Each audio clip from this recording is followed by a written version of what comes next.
Hello everyone, welcome back into your business study class. In our previous video, we had discussed about the Memorandum of Association and its clauses.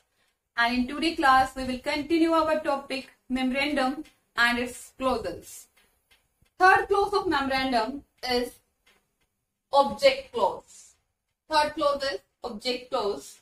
This clause contains all the objects for the attainment of which a company is established, a company is formed. This clause is divided into three parts. This object is divided into three parts. First is main object, second is incidental object and the third is other object. Okay, three parts में divide किया गया है. अब हमारा main object क्या होता है? These are the objective, these are the object for the attainment of which a company is incorporated. जिसको अचीव करने के लिए, जिस ऑब्जेक्ट को अचीव करने के लिए कंपनी की इनकॉर्पोरेशन कराई है. लाइक क्लॉथ की कंपनी है हमारी, तो उसका मेन ऑब्जेक्ट क्या है? Cloth manufacturing.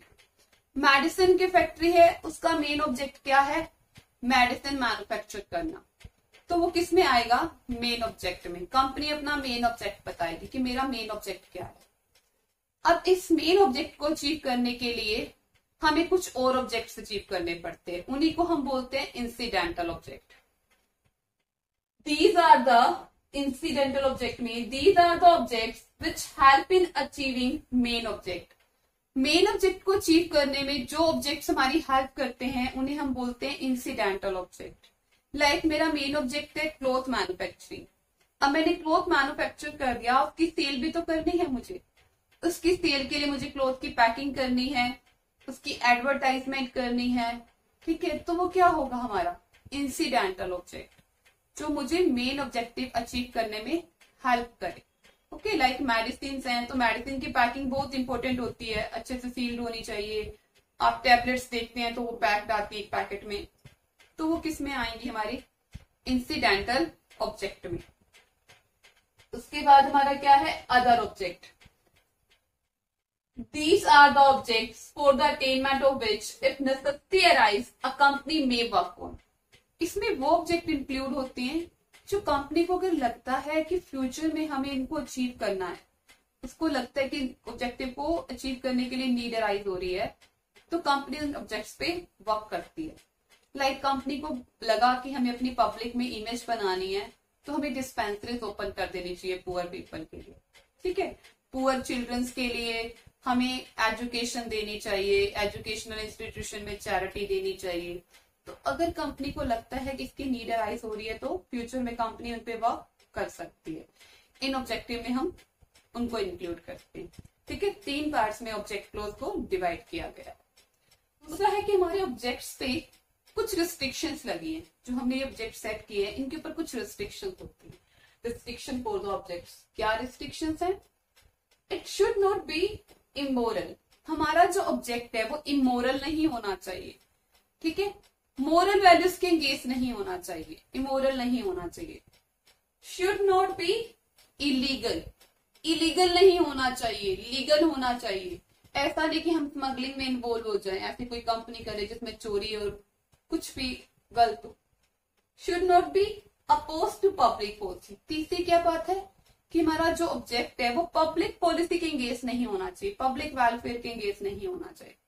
ठीक है, इन तीनों चीजों को हमें ध्यान में रखना है अपने ऑब्जेक्ट को सेट करते वक्त. उसके बाद जो नेक्स्ट क्लोज आता है हमारा फोर्थ क्लोज है एमओ का, वो है लायबिलिटी क्लोज. ये लायबिलिटी क्लोज क्या है?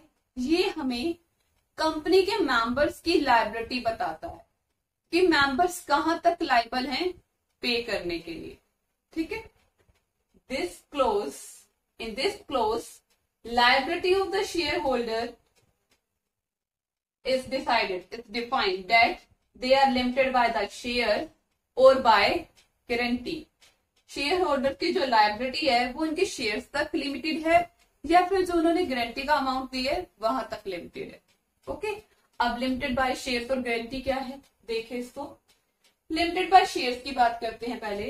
In this case liability of shareholder is limited to the face value of shares purchased by them. Limited by shares में क्या है, एक शेयर होल्डर की लायबिलिटी कहां तक लिमिटेड होगी, जितने की उसने शेयर्स परचेज किए हैं, उसकी शेयर्स की जो फेस वैल्यू है वहां तक उसकी लायबिलिटी लिमिटेड होगी। फेस वैल्यू मतलब कंपनी कितने में एक शेयर इशू करती है, ठीक है। देखिए लाइक मिस्टर ए है, उन्होंने 100 शेयर परचेज किए और एक शेयर कितने का है, 20 रुपीज का। ये 20 रुपीज, ये 20 रुपीज क्या है, हमारी फेस वैल्यू। 20 रुपीज क्या है, फेस वैल्यू। फेस वैल्यू है हमारे, फेस वैल्यू ऑफ शेयर क्या होगी, 20 रुपीज। ओके, शेयर कितने का बिक रहा है, कंपनी कितने का इश्यू कर रही है। अब इस पर्सन की लायबिलिटी कितनी होगी, देखो एक शेयर 20 का था, उसने कितने परचेज किए, 100, तो टोटल पैसे कितने इन्वेस्ट किए उसने, 2000।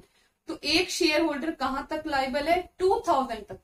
कंपनी उसे 2000 से ज्यादा, 2000 से ज्यादा पैसे नहीं मंगवा सकती। कितने पैसे देने हैं शेयर होल्डर को, कंपनी को किसी भी समय 2000, उससे ज्यादा नहीं पे करेगी कंपनी को शेयर होल्डर, ठीक है। फिर है हमारा लिमिटेड बाय गारंटी।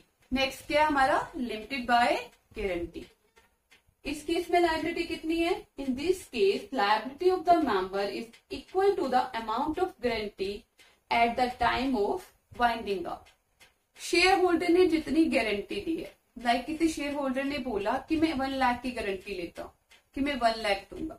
जब कंपनी वाइंड अप होगी, वाइंड अप मतलब बंद होना, जब कंपनी बंद होगी, कंपनी की लाइफ जब खत्म हो जाएगी, ठीक है, इसको वाइंड अप भी बोलते हैं और लिक्विडेशन भी बोल सकते हैं। कंपनी का जब अपना काम बंद कर देना, 1 लाख से ऊपर कंपनी मेंबर से नहीं मंगा सकती है पैसे। 1 लाख तक उसने गारंटी दी तो 1 लाख तक ही उसकी लायबिलिटी अराइज हो, ठीक है।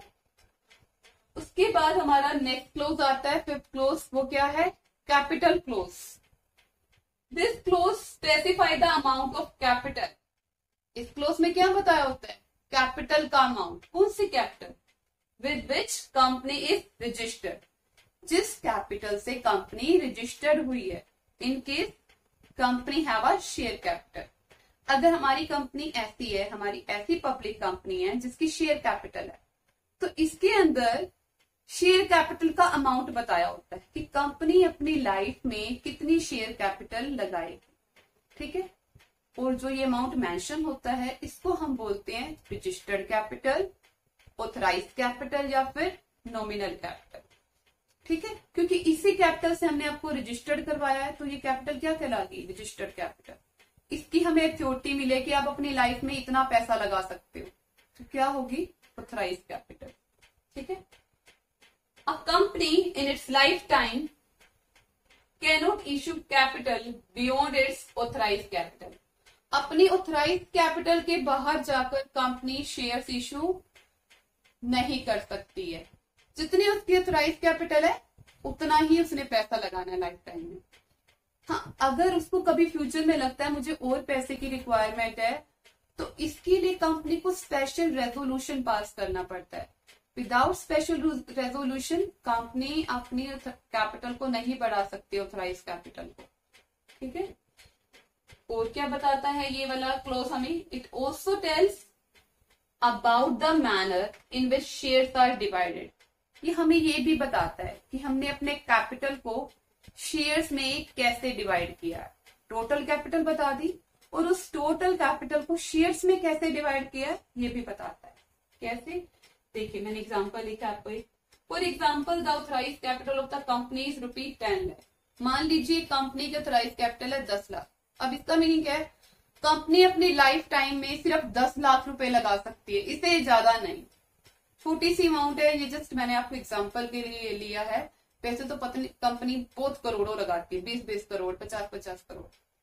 तो कंपनी की कैपिटल ऑथराइज कितनी हुई, 10 लाख। इसका मतलब है कि कंपनी अपनी पूरे जीवन काल में सिर्फ 10 लाख रुपया लगा सकती है शेयर कैपिटल के थ्रू, उससे ज्यादा नहीं लगा सकती है।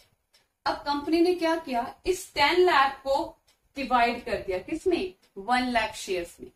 शेयर मतलब हिस्से, किसमें डिवाइड कर दिया, 1 लाख शेयर में।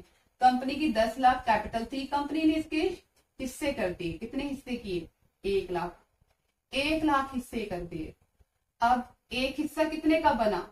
10 का। यही बन गया हमारा शेयर। एक शेयर कितने का हो गया? 10 का। तो इसके अंदर क्या लिखा है कि कंपनी की जो ऑथराइज कैपिटल है 10 लाख है और उसने इसको 1 लाख शेयर्स में डिवाइड किया है और एक शेयर है 10 रुपीज का। ठीक है, ये क्लोज हमें ऑथराइज और नॉमिनल कैपिटल बताता है हमारा। उसके बाद लास्ट क्लोज है हमारा association of subscription close. In this close person signing MOA express their intention to establish the company। इस क्लोज में जिन भी लोगों ने MOA पे मेमोरेंडम पे सिग्नेचर किए हैं वो अपनी इंटेंशन एक्सप्रेस करते हैं कि हम कंपनी के मेंबर बनना चाहते हैं। ठीक है, हम कंपनी के बंदे बनना चाहते हैं, कंपनी में आना चाहते हैं। और उसको वो पूरी एग्जैक्ट वर्डिंग में लिखते हैं कैसे?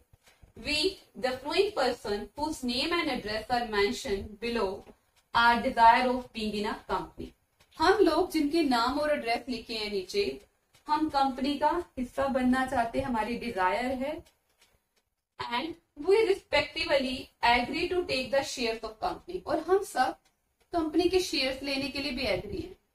ठीक है, कंपनी के शेयर्स लेने के लिए हम सब लोग एग्री हैं जो हमारे नेम के सामने लिखे। हमारे नेम के सामने जैसे लिखा है 1000 शेयर लेने हैं मिस्टर ए ने और एक शेयर है 10 का, तो मैं ये लेने के लिए रेडी हूं। ऐसे बी के सामने लिखा है कि 500 शेयर और एक शेयर है 10, तो बी लेने के लिए रेडी है।